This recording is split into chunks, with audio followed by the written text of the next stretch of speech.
Graça e paz, meu irmão, minha irmã, boa tarde. Nesta quinta-feira, dia 14 de maio, nós estamos aqui para ministrar uma palavra ao teu coração. Neste tempo que estamos vivendo, é um tempo que nós devemos estar ligados, sóbrios, buscando a Deus, orando, jejuando, clamando aos céus, para que Ele nos dê graça, para passarmos ileso diante de todas essas coisas, na força e no poder do Senhor. Eu gostaria nessa tarde de trazer uma mensagem para o teu coração, que está no livro de Hebreus, capítulo 12, uma breve meditação para este dia. Hebreus, capítulo 12, do 1, eu vou ler até o verso 3. A palavra do Senhor, o título deste capítulo da palavra de Deus, devemos imitar o exemplo de Cristo, que foi perseverante em meio às provações. Então, certamente nós temos sido provados, nós temos sido realmente, tem sido um tempo de provação, princípios das dores. E assim como Cristo foi perseverante no meio da provação, eu e você também precisamos por suportar, perseverar na tribulação, crendo que brevemente ela vai passar, em algum tempo ela vai passar. E o texto diz assim: portanto, também nós, visto que temos a rodear-nos tão grande nuvem de testemunhas, desembaraçando-nos de todo o peso e do pecado que tenazmente nos assedia, corramos com perseverança a carreira que nos está proposta, olhando firmemente para o autor e consumador da fé, Jesus, o qual, em troca da alegria que lhe estava proposta, suportou a cruz, não fazendo caso da ignominia, e está sentado à destra do trono de Deus. Considerai, pois, atentamente aquele que suportou tamanha oposição dos pecadores contra si mesmo, para que não vos fatigueis, desmaiando em vossa alma. Então, amados, se nós queremos perseverar, se nós queremos sobreviver, se nós queremos mantermos firmes no meio dessa provação que o mundo está passando, ele nos dá aqui, o autor de Hebreus nos dá algumas orientações. Primeiro, ele mostra para nós que a vida cristã é uma carreira espiritual. Ele diz aqui, corramos com perseverança, no verso 1, para a carreira que nos está proposta. Então Deus, ele, para que nós cheguemos aos céus, nas moradas celestiais, ele nos colocou numa carreira. Desde quando nós nascemos, nós estamos numa carreira. E o que é uma carreira? Ela tem um começo, meio e o fim, uma premiação final. A pessoa que está trabalhando na sua carreira, seja médico, enfermeiro, advogado, ele tem alguns alvos, alguns patamares que ele pode chegar, um auge na sua carreira e depois a aposentadoria, que é o descanso. E nós também, quando iniciamos a nossa caminhada com Cristo, nós estamos numa carreira espiritual. E o nosso alvo é ir crescendo de graça em graça, de glória em glória, e crescendo em Deus, aprendendo do Senhor, até que tenhamos o descanso final, que é a vida eterna. E para que possamos terminar nossa carreira como Paulo, em 2 Timóteo 4,7 diz: combati um bom combate, e ele diz: completei a carreira, e acima de tudo, guardei a fé. Então, em primeiro lugar, o escritor de Hebreus diz que para que essa carreira possa ser bem sucedida, ele diz aqui: primeiro tem que olhar para a grande nuvem de testemunhas que está diante de nós. Os patriarcas da fé, os apóstolos, profetas, todos aqueles que foram fiéis. Então, no Salmo 1:1, ele diz: bem-aventurado o homem que não anda no conselho do ímpio, não se detém com os pecadores, nem se assenta na roda dos escarnecedores. Então, em primeiro lugar, nós precisamos tomar muito cuidado com onde nós temos nos aconselhado, com quem temos conversado, quem é o nosso amigo íntimo. Salmo 1 diz que a gente tem que tomar cuidado, não andar com o ímpio, não parar na roda do escarnecedor, não andar debaixo do conselho de ímpio. O que o ímpio pode me ajudar na vida espiritual? Nada. Então, cuidado com os conselhos que você tem tomado. O melhor conselho é buscar em Deus, Ele tem saída, a direção certa para mim e para você. E ele fala então de a gente seguir o exemplo das testemunhas, homens e mulheres que durante toda a era cristã têm servido a Deus com lealdade e fidelidade. Então que você olhe para bons exemplos. O bispo Paulo Ockham dizia que se nós ficarmos olhando os maus exemplos, a gente vai olhar para nós e achar até que a gente está bem, mas não está bem. Só que a gente está olhando para pessoas pior que a gente. E a gente talvez não está tão bem, mas a gente vai achar, que vai dar a impressão que a gente está bem. Mas ele dizia, olhe para os bons exemplos, porque você vai dizer, eu preciso crescer mais, eu preciso avançar, eu preciso crescer, eu preciso buscar mais a Deus. E isso sim vai te trazer crescimento e vitória. Então não olhe para maus exemplos. Então o escritor de Hebreus começa dizendo, olhe para as nuvens de testemunhas, tantos homens e mulheres que venceram na fé, foram heróis da fé. Depois ele diz, se eu quero vencer essa carreira espiritual, ele diz aqui no verso 1, desembaraçando-nos de todo peso. O que é peso? Imagina um corredor, ele está correndo, mas ele tem um balde na mão, ele tem um saco de areia nas costas, né? Ele tem, enfim, coisas que estão atrapalhando, uma corrente amarrada nas pernas. Como é que ele vai conseguir desenvolver-se bem naquela corrida, naquela empreitada? Então, peso significa coisas que atrapalham a minha vida cristã. Eu poderia colocar aqui, e olha que ele fala desembaraçando-nos. Dá a impressão como fosse uma teia de aranha que Satanás foi lançando, e aquela pessoa foi tropicando, foi se enroscando. Então, são os atrapalhos da vida, aquelas coisas que nos afastam de Deus, soberba, orgulho. A Bíblia diz que Deus resiste ao soberbo, mas dá graça ao humilde. Falta de perdão. Quantas pessoas estão embaraçadas nessa vida com a falta de perdão? Não vale a pena, irmãos. Quem mais perde com a falta de perdão somos nós mesmos. Lá em Mateus 6,14, no sermão, na oração do Pai Nosso, ele fala, né? Perdoa nossas dívidas, assim como nós perdoamos aqueles que nos ofenderam. No verso 14 ele repete, se vós que sois maus, perdoados aos homens as vossas ofensas, vosso Pai Celestial vos perdoará. Mas se vós não perdoardes aos homens as vossas ofensas, nem o Pai Celestial vos perdoará. Então, falta de perdão é um problema, gera mágoa, tristeza, e Provérbios diz, o coração triste é o quê? Faz secar os ossos. Então, pessoas que estão adoecendo, pessoas que estão morrendo espiritualmente. A falta de perdão nos traz ódio, raiva, rancor, tristeza, angústia. Então, amado, perdoe sempre. Jesus falou que a gente deve perdoar 70 vezes 7, sempre. Porque quem mais sai perdendo somos nós. E o pior, perdemos a oportunidade de receber o perdão de Deus. Já pensou? Se deixar de perdoar e você não for perdoado, todo momento a gente peca. Sem o perdão de Deus, nós perdemos a salvação. Então, perdoe, querido. Libere perdão em nome de Jesus. A gente que fica, às vezes, anos sem perdoar uma pessoa, se olhar para casa de um familiar, não vale a pena. Há muita gente adoecida por causa disso. Então, o escritor de Hebreus, ele diz, desembaraçar, quer dizer, perdoe,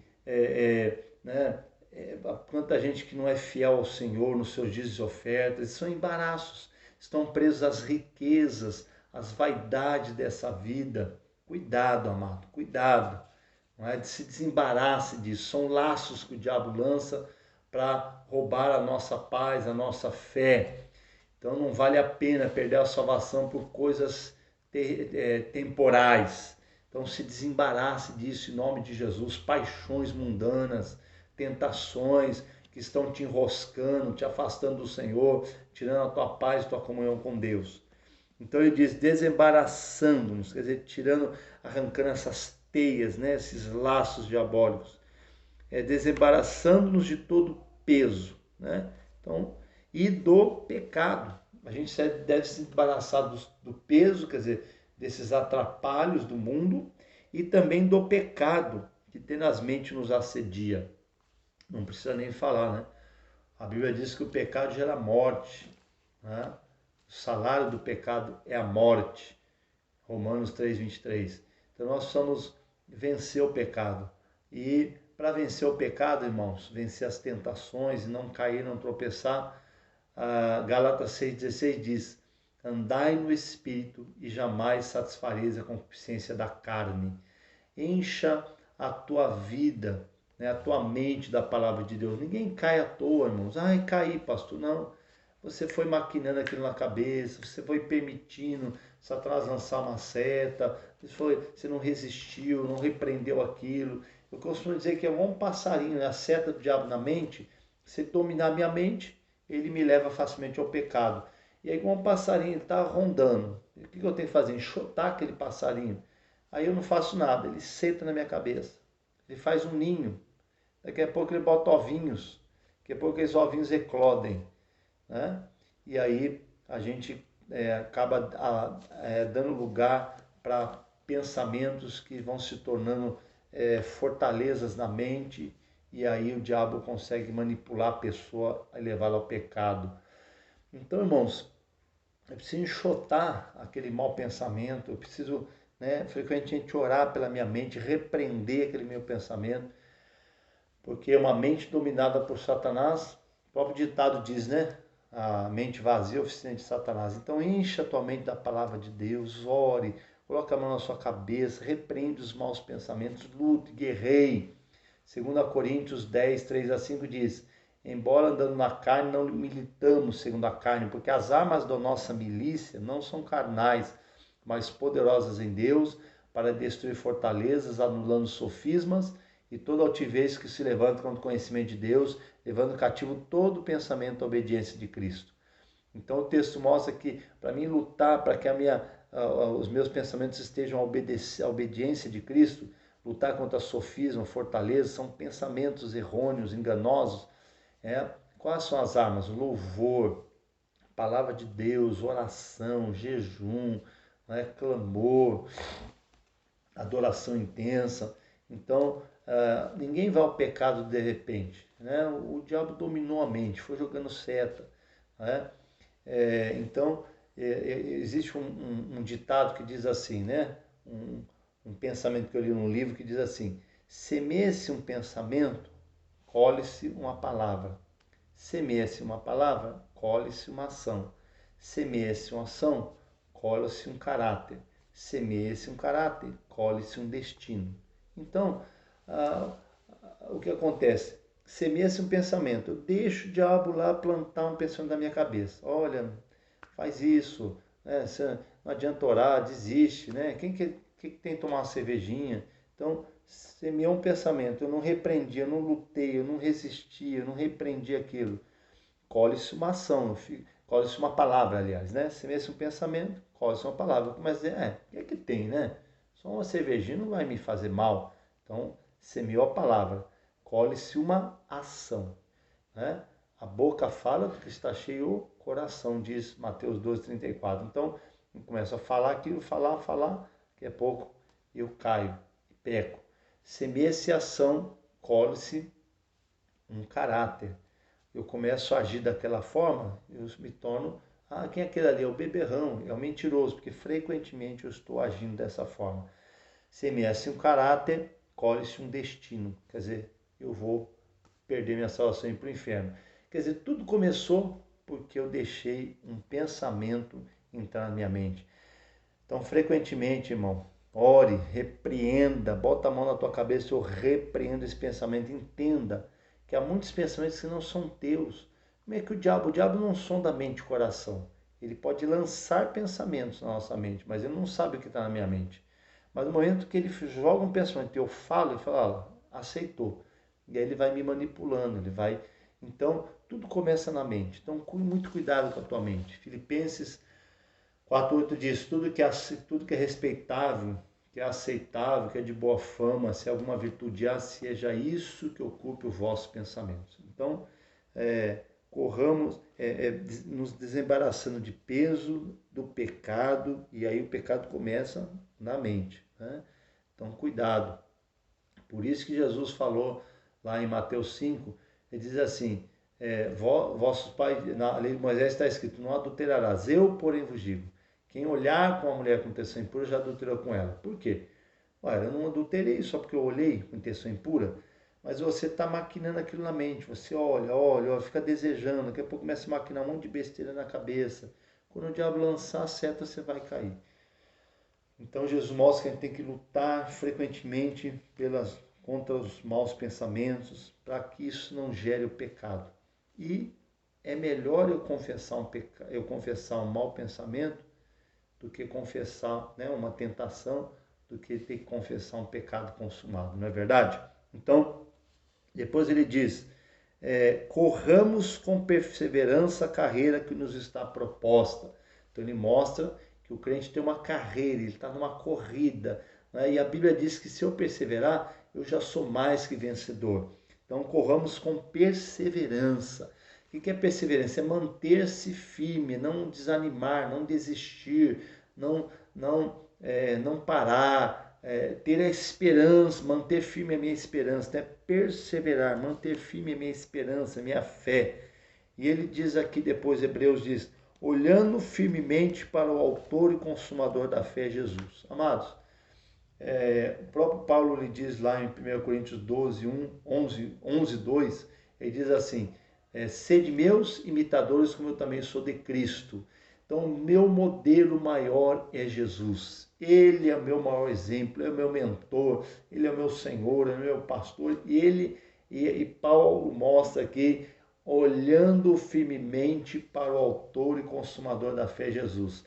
Ele é o autor, ele que gerou fé em nós, ele que veio pregar o evangelho, e ele que morreu por nós e consumou a fé, mostrou que se eu tiver fé no seu sangue, eu vou ser perdoado e vou morar no céu pela graça de Deus. Então, Paulo fala que a gente deve olhar firmemente para o autor e consumador. Quem é? Jesus. Amados, a gente deve sim ver o exemplo de bons homens, mas cuidado. Acima de tudo, a minha fé tem que estar fincada e firmada em Jesus. Ele nunca vai me trair, ele nunca vai me decepcionar, ele é o melhor amigo, ele nunca vai me abandonar. Então, cuidado, há muitas pessoas que estão seguindo homens são falhos. A gente pode seguir o exemplo de homens que estão firmes na fé, mas colocar toda a minha esperança em homens, já Jeremias diz que maldito o homem que confia no homem, bendito o homem que confia em Deus. Então, confiança, minha fé firmada tem que estar firmada em Jesus. Amém? Então, muita gente aí errando, né, se tatuando, usando roupas, né, inapropriadas para um crente, né, cervejinha gospel, baile gospel, tanto baboseira. Porque eu vi fulano, pastor Cicrano está tatuando, pastor fulano usa piercing, pastor Cicrano disse que não tem nada a ver, crente no motel. Vi lá na internet um fulano dizendo lá que pode beber a cervejinha sem álcool, não tem problema. Querido, quem é o seu referencial? Quem é o seu modelo? Paulo deixa bem claro, sede meus imitadores como eu sou de Cristo. Então o seu maior modelo é Jesus, irmão. Jesus não se tatuou, Jesus não vivia embriagado, Jesus era santo, ele tinha vestes santas, ele é puro. Então siga os exemplos de Jesus e de pessoas que estão também seguindo o exemplo de Jesus. Cuidado, um alerta, não é? Olhando firmemente, quer dizer, cuidado para não perder tempo olhando para pessoas que estão pecando e desviando a muitos. Cuidado. E ele diz assim, olhando para o autor consumador da fé, Jesus, o qual em troca da alegria que estava proposta, suportou a cruz, não fazendo caso da ignominia, e está sentado à destra de Deus. Considerai, pois, atentamente aquele que suportou tamanha oposição dos pecadores contra si mesmo, para que não fatigueis e desmaiando vossa alma. Então, Jesus deve ser o meu e o seu maior exemplo. Amém, amado? Então, nós estamos numa carreira cheia de barreiras. Imagina aquela corrida com barreiras, né? Uma corrida que você tem que subir, descer, passar por obstáculos. A vida é cheia de obstáculos, é cheia de coisas para nos fazer cair, tropeçar. Satanás lança no meio do caminho setas enganosas, né? Setas dizendo, tem um atalho melhor aqui, não precisa ser assim não, tão duro assim, né? Tem um atalho por aqui. e nós precisamos estar firme, olhando firmemente para Jesus, para nós não tropeçarmos. Amém? Então que você entenda isso. Se você quer suportar a aflição, suportar com perseverança a provação que tem vindo ao mundo, que você também possa se desembaraçar de peso, do pecado e olhar firmemente para Cristo, que Ele seja o seu maior modelo e exemplo. Amém? Fazendo assim, certamente você vai passar por essa prova glorificando a Deus, e como Ele venceu, nós também venceremos. Amém? No nome dEle. Eu quero orar por você, que Deus te abençoe com essa palavra, mantenha-se firme na fé, examine a Escritura constantemente, ore com a sua família. É um tempo de a gente, se ajoelhe com seus filhos, busque a Deus, e Deus há de nos guardar e te proteger e te livrar de todo mal. Vamos orar. Pai, obrigado por essa tarde, compartilhar essa palavra que fala de como nós mantemos firmes diante das provações da vida. E o Senhor nos ensina a tua palavra que nós devemos olhar firmemente para o autor e consumador da fé, nos desembaraçar de peso e do pecado. Senhor, tem misericórdia. Se há pessoas que estão cegas, Pai, que estão dormindo, acorda-as, Pai. Se há coisas na nossa vida que podem roubar nossa salvação, nos incomoda, Espírito Santo. Nos mostra, ó Deus, enquanto há tempo para que nós possamos nos arrepender. Ó Senhor, se há pessoas que estão embaraçadas em coisas desse mundo, dessa vida, em tentações dessa vida, em seduções, Espírito Santo, incomoda esse coração, dá força a esse irmão, essa irmã, acorda, desperta enquanto há tempo e livra, para que ele possa, Pai, caminhar, continuar sua caminhada, sua carreira da fé. E nós queremos, como Paulo, poder dizer, Pai, combati um bom combate, completei a carreira e guardei a fé. Nos dá essa graça para vencermos, Senhor. Ó Deus, o Senhor mostra para nós que se nós formos fiéis, nós já somos mais do que vencedores. As pessoas dessa terra, quando vence uma corrida, uma corrida de natação, um campeonato, elas ganham um prêmio, Pai, terreno, uma medalha, um troféu terreno. Mas nós somos mais que vencedores, Pai. Além de vencer nessa terra, nós herdamos, ó Pai, o reino celestial, a vida eterna. Senhor, por isso, Pai, desperta teu povo, nos ajuda a vigiar, guarda nosso coração reto diante de Ti, e que o Senhor seja o nosso maior exemplo, Pai, o nosso modelo principal. Obrigado por essa tarde, que essa palavra possa abençoar muitas vidas, assim eu oro em nome de Jesus. Amém? Deus te abençoe, querido. Graça e paz. Uma boa semana em Cristo Jesus. Bom dia.